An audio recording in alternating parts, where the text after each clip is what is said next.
लोकवृत्त मराठी, लोकशाहीचा खरा आवाज। शिवसेना पक्ष प्रकरणाशी संबंधित याचिकांवर आज सर्वोच्च न्यायालयात सुनावणी झाली। सर्वोच्च न्यायालयासमोर आपली बाजू मांडताना सुनावणी दरम्यान उद्धव ठाकरेंच्या शिवसेनेच्या वकिलांनी प्रकरण लवकरात लवकर ऐकण्याची विनंती केली। ही विनंती ऐकल्यानंतर सरन्यायाधीश सूर्यकांत शर्मा यांनी संताप व्यक्त केला। सर्वप्रथम तुम्ही तुमच्या लोकांना माध्यमांमध्ये जाऊन सर्वोच्च न्यायालय निर्णय घेत नाही असं बेजबाबदार विधान करण्यापासून थांबवा असा सल्ला सरन्यायाधीशांनी दिला आहे। असे वर्तन आम्ही स्वीकारणार नाही। न्यायालयाची तंबी। शिवसेना पक्ष आणि चिन्ह प्रकरणावर सर्वोच्च न्यायालयात जोरदार सुनावणी झाली। सर्वोच्च न्यायालयामधील सुनावणीत सरन्यायाधीशांनी दोन्ही बाजूंनी स्पष्ट शब्दात तंबी दिली।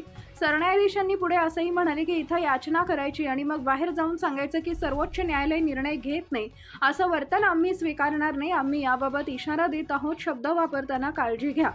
ठाकरेंची शिवसेना म्हणाली, मागील 3 वर्षापासून वरिष्ठ वकील देवदत्त कामत यांनी युक्तिवाद करताना हे प्रकरण आज केवळ दिशानिर्देशांसाठी यादीत ठेवण्यात आले होते आणि आम्ही लवकर सुनावणीची अपेक्षा करत आहोत असं न्यायालयाला सांगितलंय।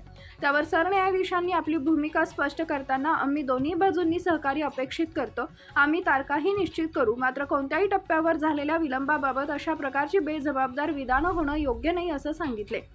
कामत यांनी पुढे सांगितले की आम्ही गेल्या 3 वर्षापासून या निर्णयाची प्रतीक्षा करत आहोत। आम्हाला फक्त योग्य वेळ मिळावा अशी अपेक्षा व्यक्त केली आहे। शिंदेंच्या शिवसेनेनं काय म्हटलं?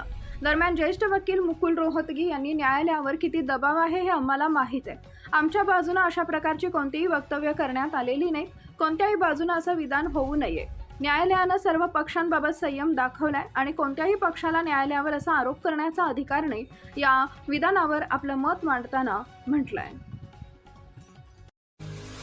महत्त्वाच्या बातम्या पाहण्यासाठी आमच्या लोकवृत्त मराठी न्यूज चॅनलला यूट्यूबवर सबस्क्राईब करा आणि बेल आयकॉन प्रेस करा।